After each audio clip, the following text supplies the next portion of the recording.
स्वागत है आपका आईआरए की डिफेंस सूट के आज की सीरीज में। तो चलिए बात करते हैं, इंडियन नेवी के शिप साउथ चाइना सी की तरफ जा रहे हैं ऑपरेशंस के लिए। 3 इंडियन नेवी के शिप्स जो कि रियर एडमिरल राजेश धनकर की लीडरशिप में है, सिंगापुर में 3 दिन के दौरे के लिए पहुंच गए हैं। ये इंडियन नेवी के ईस्टर्न फ्लीट के ऑपरेशन डिप्लॉयमेंट का हिस्सा है साउथ चाइना सी में। ये शिप्स दिल्ली, शक्ति और किल्टन सोमवार को सिंगापुर के चंगी नेवल बेस तक पहुंच गए हैं। वो बुधवार को मलेशिया के लिए निकलेंगे और फिर फिलीपींस जाएंगे।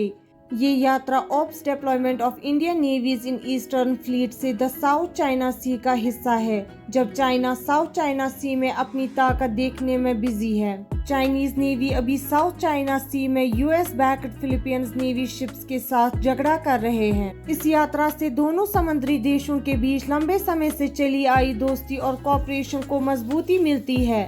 दो देशों के नेवियों के बीच 3 डिकेड से ज्यादा कोऑपरेशन, कोऑर्डिनेशन एंड कोलैबोरेशन रही है। बढ़ते हैं एक और खबर की तरफ। आईएएफ और हल इंडिया के अगले जेट ट्रेनर के स्पेशल फैक्ट्स पर काम जारी रखते हैं। हिंदुस्तान एरोनॉटिक्स लिमिटेड यानी हल इंडिया के जेट सुपरसोनिक ट्रेनर HLFT-42 पर काम कर रहे हैं, जो 2023 में नेक्स्ट जेन सुपरसोनिक ट्रेनर के रूप में अनवेल किया गया था। एयरक्राफ्ट जो कि 4.5 टन का वेपन्स पेलोड कैपेसिटी और 16.5 टन का मैक्सिमम उड़ान भरता है, काफी तेजी से पायलट ट्रेनिंग प्रोवाइड करने की उम्मीद है 4th और 5th जनरेशन के फाइटर पायलट्स के लिए, और एक लाइट कॉम्बैट जेट के रूप में काम करेगा। लेकिन प्रोग्रेस धीमी रही है। हल और इंडियन एयरफोर्स यानी कि आईएएफ के बीच अंतिम कॉन्फ़िगरेशन और इंजन सिलेक्शन के मामले में नेगोशिएशंस अभी तक हल नहीं हुई है। हल के पास एक इनिशियल प्रोटोटाइप के साथ आगे बढ़ने का इरादा है, जिसमें मौजूदा तेजस प्रोग्राम्स के कंपोनेंट्स का इस्तेमाल किया जाएगा। प्रोडक्शन वेरिएंट के लिए खास पावर प्लांट अभी तक अनजान है। सोर्सेस सुझाव देते हैं कि हल इस प्रोग्राम को प्रायोरिटी नहीं दे रहा है, जहां अर्ली 2030s को रोल आउट करने का सबसे अच्छा मामला है। बढ़ते हैं एक और खबर की तरफ।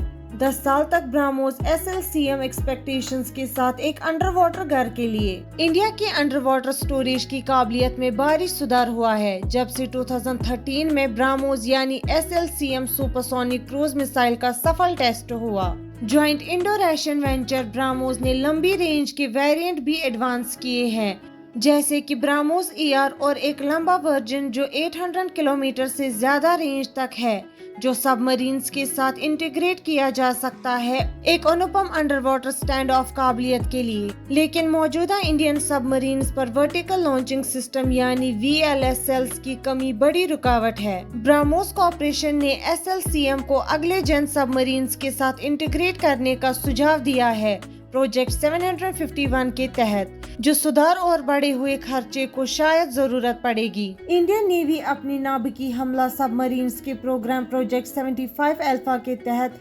VLS इंटीग्रेशन को पहले से ही ज्यादा मायने देती है, जिससे प्रोजेक्ट 751 सबमरीन्स को ब्रह्मोस SLCMs को डिप्लॉय करने की काबिलियत नहीं मिलती है। ब्रह्मोस NG का विकास एक हल्का मच 3 कैपेबल क्रूज मिसाइल इससे सभी सबमरीन्स के साथ इंडियन कंट्रोल के तहत कंपैटिबल बना सकता है। बढ़ते हैं एक और खबर की तरफ। एयरबस IAF के MTA प्रोग्राम में हिस्सा लेना चाहता है A400M डेमो के जरिए।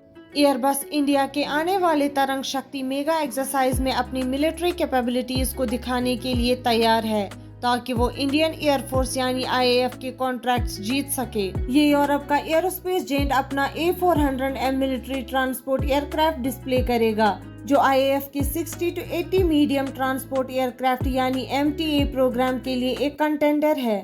A400M डेमोन्स्ट्रेशन तमिलनाडु में होने वाला है, जिसमें एयरबस को IAF के ऑफिशियल्स को प्रभावित करने का मौका मिल रहा है। German air force tornado jets, Eurofighters और Airbus A330 mid air refuelling tankers का इस्तेमाल करेगी, जो सभी प्लेटफॉर्म एयरबस ने IAF के आइडिया के लिए फोर्सफुल मैनर से दबाव डाला है। एयरबस का सफल होना इंडिया में C295M ट्रांसपोर्ट एयरक्राफ्ट प्रोग्राम के साथ, जिसमें टाटा ग्रुप के द्वारा लोकल मैन्युफैक्चरिंग शामिल है, A400M के साथ दोहराए जाने की उम्मीद है।